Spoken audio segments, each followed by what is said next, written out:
Hello viewers, welcome back to my channel to our new blog. অনেকদিন পর আপনাদের জন্য ভিডিও নিয়ে চলে আসলাম আমি এফএম তুহিন। টানা 1.5 মাস কোনো সাপ্তাহিক ছুটি ছাড়াই অফিস করেছি, যার কারণে কিন্তু কোনো সুযোগ পাইনি ভিডিও করার মতো। আজকে অফিসটা শেষ করে কিন্তু আমি সোজা চলে এসেছি মাছ বাজারে, কারণ আমার মাছ কিনতে হবে, বাজার করতে হবে। আমার বাজার চলে এসেছে। আমি কিন্তু ফার্ম গেট থেকে বের হয়ে সোজা চলে এসেছি মিরপুর একে কিন্তু এখন আমি মাছ বাজারে মাছ কিনবো। আগে মাছ কিনে তারপরে সবজি কিনতে যাব। মাছের দোকানে দেখেন কি পরিমাণ ভিড়।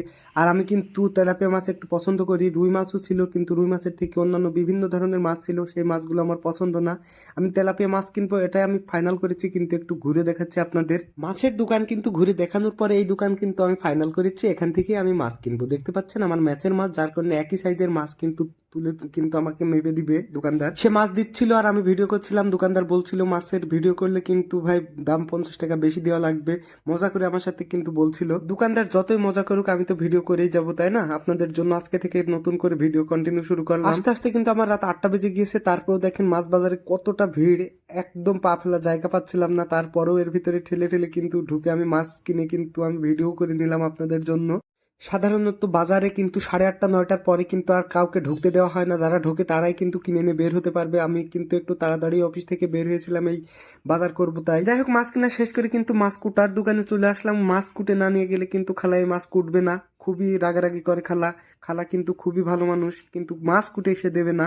1 কেজি মাছ কুটতে কিন্তু লাগে 20 টাকা। আমি 1.5 কেজি মাছ কিনেছি 30 টাকা দিয়ে, কিন্তু এই মাছ আমার কেটে নিয়ে যাওয়া লাগছে। দেখতে পাচ্ছেন সবাই দাঁড়িয়ে আছে, যার যার মাছ নিয়ে এসে যাবে। আমি কিন্তু দাঁড়িয়েই আছি, মাছটা নিয়েই তারপরে এখান থেকে বের হব, কারণ পরবর্তীতে ঢুকতে পারবো না। 8:30-9টার পরে কিন্তু আর মাছ কিনতে পারবো না। আমি কিন্তু অলরেডি 8:30 বেজে গিয়েছে, আর একটু পরে ঢুকতে পারবো কিনা, তাই আমি দাঁড়িয়ে থেকে মাছ কুটে নিয়ে আমি বের হবো এই মাছ বাজার থেকে। যারা এই মাছ কাটে তাদের একটু ইনফরমেশন আপনাদেরকে দিয়ে রাখি। এনারা কিন্তু লোকাল বাসের মতো আদর কইরা বাসে যেমন তোলে, বাসের হেল্পাররা ঘাট ধরে নামিয়ে দেয়, ঠিক তেমন মাছ নিয়ে যখন ঢোকা হয় তারা মামা এইখানে দেন, এইখানে দেন, এইখানে দেন। টাকা নেওয়ার সময় কিন্তু কাউসালি একটু করবেই।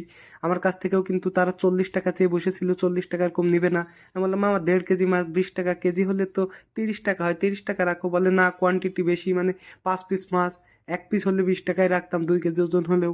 বিভিন্ন ধরনের কথা কিন্তু তারা বলছিল। আমিও তাদের সাথে কাউতালি করে কিন্তু 30 টাকায় বিল দিয়ে চলে এসেছি মুরগির দোকানে। মুরগির বিলটা দিয়ে কিন্তু চলে যাচ্ছি শুকনো বাজারে। শুকনো বাজারে গিয়ে কিন্তু আমি ডাউল মশলাপাতি যা যা লাগবে সবকিছু কিন্তু একটা চুতা করে দিয়েছি এই দোকানে। চুতা করে দিয়ে তাকে বিল দিয়েছি। বিল দিয়ে বললাম আপনি মালগুলো দিতে থাকেন, আমি কাঁচা বাজারে যাব, কাঁচা বাজার নিয়ে তারপরে আপনার কাছ থেকে এই জিনিসগুলো নিয়ে যাব বলে কিন্তু আমি চলে যাচ্ছি এখন কাঁচা বাজারে। আমি কিন্তু 4 দিনের বাজার একবারে করব, কারণ আমরা 8 জন একসাথে থাকি, 4 দিন করে বাজার করি। আমি একবারে 4 দিনের বাজার করে নিয়ে যাচ্ছি, কারণ আমার আর সময় হবে না। কারণ আমি আসি 10টার সময়, আজকে 6টায় বের হয়েছি অফিস থেকে এই বাজার করবো তাই। ভিউয়ার্স, আমি কিন্তু অনেক কিছু আপনাদেরকে দেখানোর চেষ্টা করলাম। আমার ভিডিও যদি ভালো লাগে অবশ্যই লাইক কমেন্ট শেয়ার করে আমার সাথেই থাকবেন। আজকের ভিডিও এখানেই শেষ করছি। আসসালামু আলাইকুম।